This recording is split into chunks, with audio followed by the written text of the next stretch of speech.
السلام عليكم، فيديو جديد ان شاء الله من قناه منصور فود كورنر. والحلقه دي باذن الله قررت ان انا اعمل حلقه عن ايه احسن سندوتش جمبري في اسماعيليه بين احسن 5 مطاعم، وهم الرودي، الصلاه على النبي، مسعد القماش، حسن ابو علي، الاسطول. والنهارده طبعا قررت ان انا هعمل فكره ان شاء الله تعجبكم باذن الله. سندوتش الجمبري نفسه احنا عايزين نشوف الجمبري اللي جوه السندوتش هيدينا كام جرام. واول واحد معانا هو طبعا حبينا ان احنا نصلي على النبي وذكرنا بصلاه النبي، وهو مطعم الصلاه على النبي. السندوتش كان عامل 75 جنيه ودوت اغلاهم، واخد تقريبا بالظبط حوالي 13 دقيقه. معانا في السندوتش علبه سلطه وعلبه طحينه، سندوتش الجمبري. ونشوف بقى الميزان الاول. سندوتش الصلاه على النبي عامل 75 جنيه، هيطلع معانا كام جرام. نصفر ميزاننا ونشوف السندوتش هيقول كام جرام. السندوتش بالظبط مطلع 95 جرام بسعر 75 جنيه. سندوتش بصراحه مليان جدا زي ما انتم شايفين. دوت حجم الجمبريايه. نبتدي ونقول بسم الله الرحمن الرحيم. طبعا السندوتش هنا في الصلاه على النبي كويس، طعم الجمبري حلو، بس في دقيق شويه. يعني مثلا عندك دوت دقيق، عباره عن دقيق، ما يعني اتمنى ان هم ياخدوا بالهم من المره الجايه باذن الله في السندوتش دوت. لكن مطعم الصلاه على النبي سندوتش ب 75 جنيه المفروض ما يكونش فيه اي غلطه. كتقييم السندوتش كويس جدا، طعم الجمبري مقبول فيه، طعم الجمبري انا حاسه. ونشوف الطحينه هتقول ايه. طعم الطحينه بتاعت السمك المظبوطه قوي، البهارات المظبوطه، تحس ان هي طحينه بتاعت السمك والجمبري بس. فالطحينه هنا بصراحه كويسه جدا.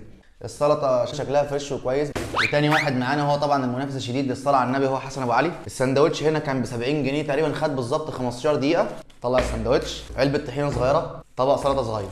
ونجيب الميزان بتاعنا ونشوف السندوتش بتاعنا. طبعا السندوتش هنا مقسوم نصين مش زي الصلاه على النبي. الجمبري تقريبا نفس الحجم بتاع الصلاه على النبي، والسندوتش برضو مليان بنفس الحجم بتاع الصلاه على النبي. ونشوف هيطلع معانا كام جرام. طبعا هنا طلع معانا 118 جرام. وتقريبا في جمبري، يعني في جمبري بيبقى شكله كبير مع ان انا طالبه وسط. الجمبري دي تحسها ان هي جمبري كبير. وندوق بقى السندوتش بتاعنا ونشوف هيقول بسم الله. هنا في سندوتش حسن ابو علي انا حاسس بطعم الجمبري اكتر بكتير. في تيست جمبري حاسه فجر في دماغي، حرفيا فجر في دماغي. الجمبري طعمه اكبر، في سنه شطه بسيطه قوي، حتى لو واحد ما بيحبش الشطه هيحبها، اللي هي تفتح النفس اكتر، عامله زي الشطه اللي بتبقى في المخلل. بصراحه السندوتش هنا عجبني اكتر بكتير. نخش بقى على علبه الطحينه وندوقها ونشوف هنقول ايه. الطحينه هنا مقبوله، يعني مش اللي هي حلوه قوي تختبر زي طحينه الصلاه على النبي. طحينه الصلاه على النبي بصراحه كانت تحس ان هي طحينه معموله بتاعت سمك. السلطه يعني الى حد ما مقبوله، تحس ان الجزر ده قديم شويه بس يعني مقبوله. الطماطم شكلها فريش، الخيار شكله فريش. وتالت واحد معانا هو مطعم الاسطول بسعر 70 جنيه تقريبا، خد في حدود ربع ساعه بالظبط. السندوتش علبه سلطه صغيره وعلبه طحينه. ونشوف معانا الميزان بقى هيقول ايه. هو طبعا انا كنت طالبه سندوتش جمبري وسط، بس هم الاسطول اتصلوا بيا صراحه، الاستاف كان كويس جدا، اتصل بيا واعتذر لي، قال لي ان معلش ان هم بدلوا الجمبري بجمبري صغير بدل الجمبري وسط. فدوت شكل الجمبري، هو طبعا صغير بس احنا مش عايزين نظلمهم.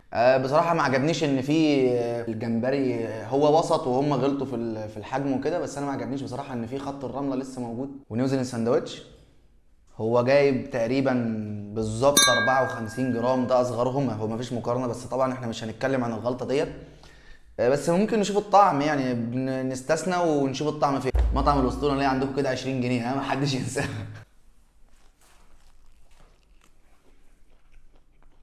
هو تعليقي ان السندوتش صراحه الجمبري محتاج ان هو يكبر شويه. مفيش يعني التتبيله تكاد يعني مختفيه خالص. اتمنى ان هما اللي هو الغلاف الدقيق دوت اللي بيبقى على الجمبري يكتر شويه مع شويه البهارات بتاعتهم.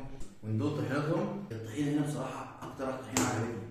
هي عباره عن طحينه شويه ملح شويه شطه بس، يعني هي دي طحينه السمك الاصليه. ورابع واحد معانا هو الرولي. طبعا ده كله شارع البلاجات. في هنا علبه سلطه كبيره، معانا السندوتش، معانا علبه مخلل، علبه طحينه، وعلبه طحينه ثانيه. وممكن تقريبا هو كان قصده ان دي بتبقى بابا غنوج، بس ممكن يكون حطها طحينه. ورودي هنا السندوتش بتاعه كان 70 جنيه واخد تقريبا حوالي 12 دقيقه. معانا السندوتش بتاعنا صراحه مليان كويس، في ريحه حلوه قوي انا شاممها، يعني ريحه بهارات توابل. جمبري هنا بصراحه كبير، انا قايل له جمبري وسط. ونخش بقى على فقره الميزان ونشوف هيدينا كام جرام. وهنا الرودي جاب 99 جرام بالظبط. بالنسبه لساندوتش سعره 70 جنيه فكويس كده، اعلاهم حسن ابو علي لغايه دلوقتي بالنسبه كطعم وكوزن. هنشوف برضه طبعا المقارنه في الاخر هتقول ايه. يا جماعه الساندوتش هنا طعم البهارات اللي انا قلت لكم عليه دوت بصراحه عجبني قوي. الجمبري كبير ملموس، بس هو فاقد يعني الجمبري ممكن يكون مغسول كذا مره ففاقد طعم الجمبري اللي هو كجمبري. لكن طعم البهارات اللي فيه دوت مع الجمبري مع العيش صراحه ظابط قوي. ونشوف مع بعض الطحينه. الطحينه هنا يعني يعتبر كويسه مقبوله، بس يعني حاسس ان هو مضاف حاجه زياده مع الطحينه. طحينه الاسطول يا جماعه صراحه اكن طحينه شويه ملح شويه شطه بس، فبصراحه اكتر طحينه عجبتني لغايه الان مطعم الاسطول. طبعا مخلل، يعني انا مش من هواة الحوادق قوي، واي مخلل عادي. ومعانا مسعد القماش سندوتش. اول واحد يدينا رغيف عيش زياده على السندوتش، طبعا فكره حلوه قوي، وطبق سلطه كبير وعلبه طحينه وعلبه مسقعه. السندوتش برده متخلف بورق حراري فده كويس جدا. ونخش بقى على فقره الميزان بتاعنا. اوبا، ده لو عارف ان احنا هنصور مش هيعمل كده. طبعا يا جدعان انا عرفت هو ليه دلوقتي مدينا رغيف عيش تاني. بصراحه يعني كميه جمبري يعني غير اللي واقع. فبصراحه مسعد القماش مظبط الدنيا خالص، وسعر السندوتش 70 جنيه وتقريبا اخد حوالي ربع ساعه. فهنوزن ونشوف السندوتش هيقول ايه. السندوتش يا جماعه 173 جرام. مسعد القماش بيضحي سندوتش 70 جنيه وفي كميه الجمبري دي كلها. عايزين برضو نشوف الجمبري. هو الجمبري حجمه معقول شويه، نضيف عليه. طبعا يا جماعه بصراحه انا ما عرفتش، انا مليت السندوتش على الاخر ولسه في شويه جمبري هنا تانيين للسندوتش التاني. هو تقريبا مقصوده كده ان هو السندوتش هيديك سندوتشين، بس اتمنى ان الطعم يعجبني زي ما السندوتش كان مليان قوي كده. انا عايز ادوق جمبريه لوحدها من الكميه دي كلها. دي طعم دقيق كتير قوي. ده مين ده؟ ده طعم جمبري يا باشا. هو بصراحه السندوتش عليه دقيق كتير قوي، يعني انت لو قلت الدقيق والسندوتش دوت بالنسبه للحجم اللي احنا واخدينه دوت، انا مش هقدر اتكلم طبعا بعد الحجم ده كله. بس الفكره كلها ان الدقيق طعمه طاغي، يعني دقيق مع عيش. انا افضل ان اكل السندوتش حاف، فاتمنى ان انت تقلل الدقيق شويه ان شاء الله خير. طعم الجمبري نفسه مختفي شويه.